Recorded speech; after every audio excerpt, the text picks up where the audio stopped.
Good morning.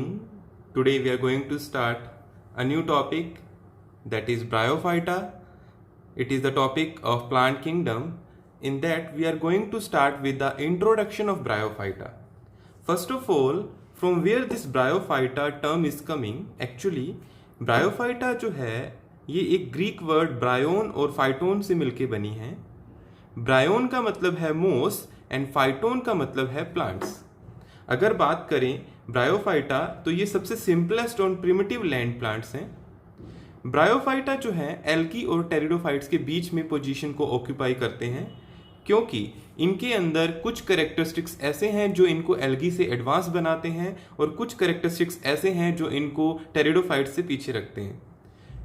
जैसे इनके अंदर वेस्कुलर सिस्टम नहीं पाया जाता जो कि टेरिडोफाइट्स में पाया जाता है. इनके अंदर एम्ब्रियो पाया जाता है, एम्ब्रियो फॉर्मेशन होता है जो कि एल्गी में नहीं होता. तो इनके अंदर कुछ कैरेक्टर्स ऐसे हैं जो एल्गी में नहीं पाए जाते और कुछ कैरेक्टर्स ऐसे हैं जो टेरिडोफाइट्स में पाए जाते हैं, इसीलिए इनको इनके बीच में रखा जाता है. और अगर हम बात करें ब्रायोफाइट्स के जेनेरा की, तो टोटल जेनेरा जो ब्रायोफाइट्स के अंदर आते हैं वो 960 के करीब है. और टोटल स्पीशीज की बात करें तो 25,000 स्पीशीज जो हैं वो ब्रायोफाइट्स के अंदर आती हैं. जो ब्रायोफाइटा टर्म थी सबसे पहले it was introduced by Brown, और जो मोस टर्म थी it was coined by Jussieu. And अगर ब्रायोफाइटा की स्टडी की बात करें तो study of bryophyta it is known as bryology. And who is the father of bryology? Hedwig is known as father of bryology. and who is considered as father of Indian bryology? तो SR Kashyap को Indian bryology का credit जाता है. Bryophytes को amphibians of the plant kingdom भी कहा जाता है. Why they are known as amphibians of the plant kingdom? क्योंकि they are the land plant but they require water for completion of their life cycle.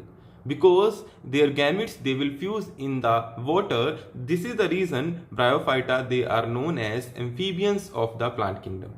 So this was just introduction about Bryophyta. Now we are proceeding further.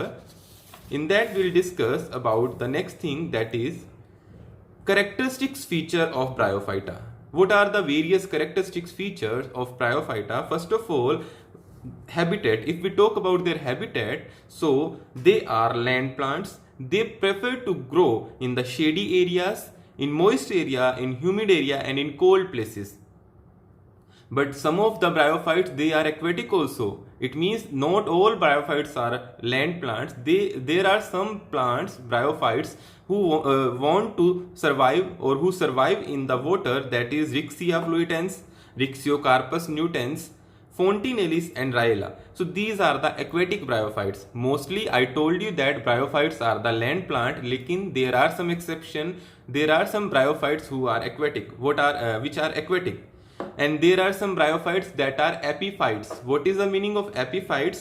Epiphytes mean are parasitic bryophytes. They are not complete parasitic. It means they are the space parasite. They depend upon some other plants for the space. So they are also known as space parasite and epiphytes. They survive on the tree trunk of some other plant. As the example is Frulenia and Dendroceras. So they are not totally parasite because they can produce their own food, but they are depending upon some other plant for the space only. Now we are discussing about the nutrition. If we talk about nutrition, as bryophytes they are plants, they are autotrophic. But there are some bryophytes that show saprophytic mode of nutrition. Saprophytic mode of nutrition means they will depend upon dead and decaying material, as Buxbaumia and Cryptothallus mirabilis. These both plants are coming in the category of saprophytic bryophytes. Now, bryophytes, if we talk about their plant size, they can be very small in conspicuous body to exceeding 70 centimeter. They may be very large, as example is Dawsonia. Okay, so they are very small in their size, but there are some plants, there are some bryophytes that are larger in size, such as Dawsonia. And bryophytes they are also considered as non-tracheophytes. As I told you that they don't have vascular tissues, they don't have xylem phloem, so this is the reason they are known as non-tracheophytes. Now we are proceeding further. In that we'll discuss about the next thing, that why the bryophytes they are considered as amphibians of the plant kingdom. Why the Bryophytes considered as amphibians of the plant kingdom? I told you that Bryophytes fundamentally कैसे plant है? Terrestrial plant है. Bryophytes, they are fundamentally terrestrial plants, but they require water for completion of their life cycle. Why? Because इनके जो gametes हैं, इनके जो sperms हैं, they will float in the water and they will reach up to the female gamete by floating. So for floating they need water. So we can say that these are the fundamentally terrestrial plant or land plant, but for the gamete fusion they require water. This is the reason they are considered as amphibians of the plant kingdom. If we talk about the protection, so their body is protected by epidermis. How its body is protected? By epidermis. And if we talk about their scales or amphigastria are the special structure that help in the capillary conduction and protection. So very important point about bryophytes are the reproduction. How bryophytes do reproduction or show reproduction. So very important is vegetative reproduction. Bryophytes, they utilize their somatic part for the propagation. So examples are adventitious branches, tubers, gamma, fragmentation.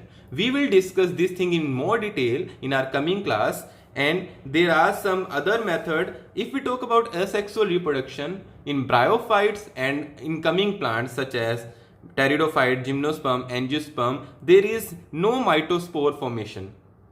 I mean spores that are produced by mitosis, they are absent in the bryophytes, pteridophytes, gymnosperm and angiosperm. There are only meiospores, no mitospores are formed.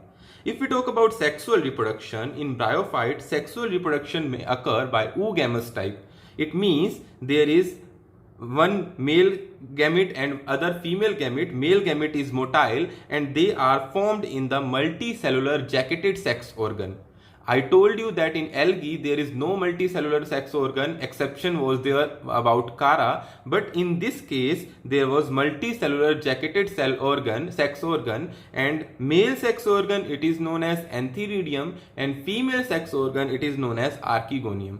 So male sex organ antheridium, female sex organ archegonium, and bryophytes they are considered as first archegoniates because before them there was no plant that have archegonia. These are the only plant, these are the first plant that have archegonium. It means so they are first archegoniates.